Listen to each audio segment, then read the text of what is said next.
Welcome, my name is Honor9A, and today I'll show you how you can wipe cache partition on this phone.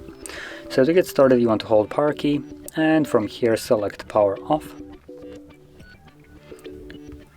Once the device turns off, you want to hold power key and volume up at the same time.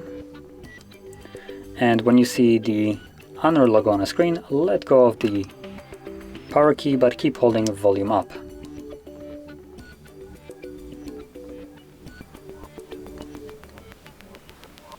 And once the screen goes black, you can also let go of the volume up.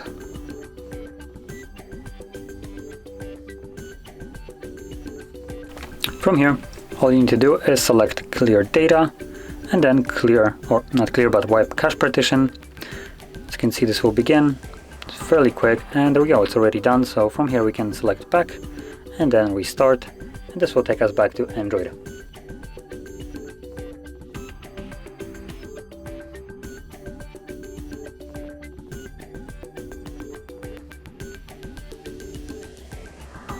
And as you can see, we are now back in Android.